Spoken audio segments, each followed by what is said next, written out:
The central messaging from government around hands, face and space is critically important, and we deliver that to our students and we remind our staff all the time. So making sure that you wash your hands regularly. We, like all schools, have sanitised stations. We have them in and out of every classroom. We have them by every exit. That's really important. The second thing, of course, is that one that we all find really difficult about trying to avoid touching your face. So that the virus itself doesn't have the opportunity to get in to your system. And of course, linked to that is face coverings. Really important to be wearing those in indoor spaces, even outdoors if you can't adequately socially distance. And for schools, of course, that means in communal areas. So the reason that that's so important is that when the children are in their bubbles, there is an acknowledgement that we don't have the capacity to ensure that they are always socially distant. But the bubble manages transmission for us.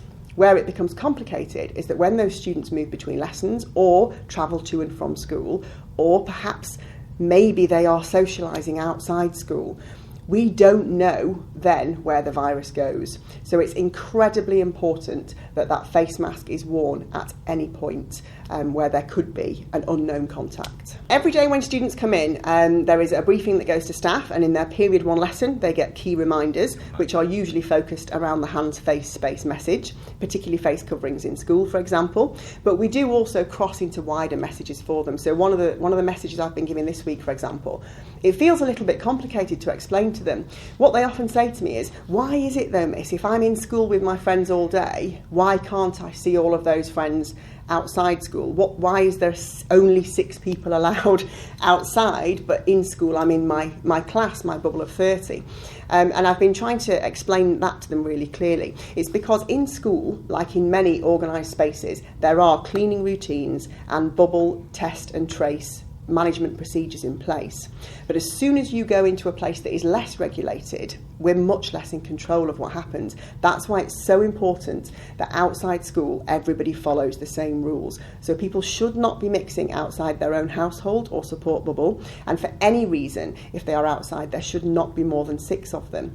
And I know that's difficult sometimes for our young people to understand. I have children myself, and it's right that they question, of course it is, but it's also really important that we give them that message back. So that's been a bit of a focus for us here this week. Why is it okay to be in school with this number of people, but outside school I have to restrict my contacts? And the reason is that inside school we can control and manage it so much better. The more people stick to those guidelines outside school, far better the chance that we can keep schools open. And that's what we all want. We have a phased entry point for the start of the day, and we have a slight stagger for the end of the day, and we do remind the children also that please go straight home when you leave school. It's very difficult for schools to enforce and to monitor that whole journey home, so part of that is about messaging to parents also. Please encourage your children not to gather at school gates.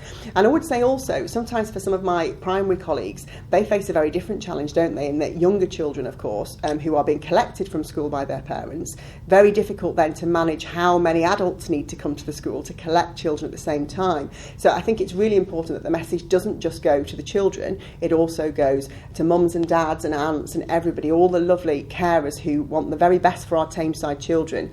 Please try to make sure that you observe the staggered times that the schools have got in place wherever it's possible. Please encourage your children, if they're walking to and from school themselves, to observe the restrictions that are in place. And please, for yourself, if you're going to collect your child from school, please make sure you observe the social distancing guidelines. Keep 2 metres away from other people at all times.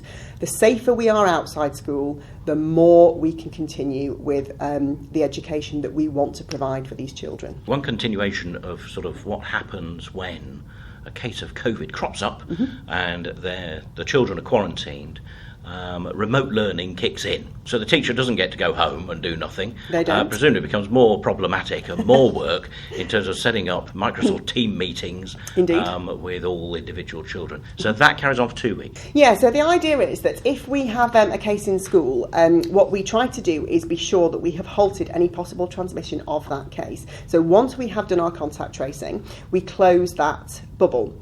So that means that for all the children in the bubble, they are at home, and most schools now have put in place a system that allows them to follow their timetable from home. So for us, You said it, Microsoft Teams is the way forward. So the students are all in Microsoft Team class bubbles.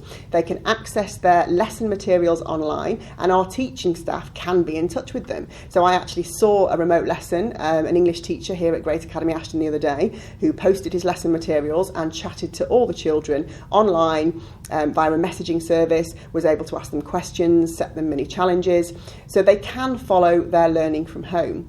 Of course, there's another challenge here, which is that often there are additional social contacts, and that means that sometimes there are children that we're asking to isolate, but their lessons are still going on in school.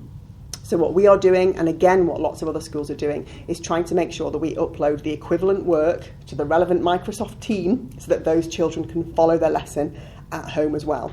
So far, I have to say that actually I'm beyond pleased with how well it's gone. It's not perfect. We're not yet reaching all of the children, and it's much, much harder for parents who are working to be able to make sure that their child is following their timetable at home. We know that.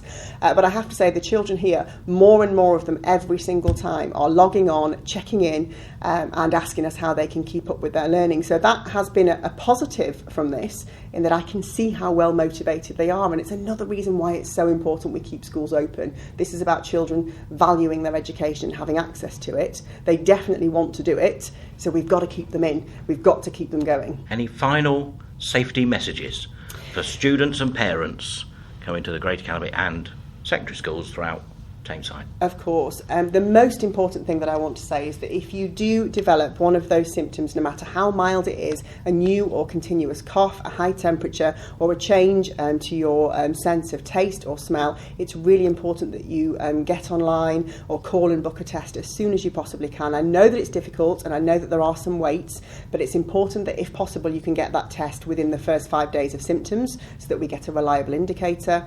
Please make sure that you notify your school so they can put their own safety measures into place and halt the transmission if there is a positive test. And please make sure that you observe those guidelines. Keep 2 metres away from people. Do wear a face covering if you cannot socially distance, and always indoors. Please encourage your kids to do that in school and make sure they're equipped. And of course, please make sure that you are not socialising with people outside your household or your social bubble. The more you can do that, the more you are investing in the fabulous young people that it is my incredible privilege to work with every day. Please follow the guidelines so we can keep these schools open and doing what we do best.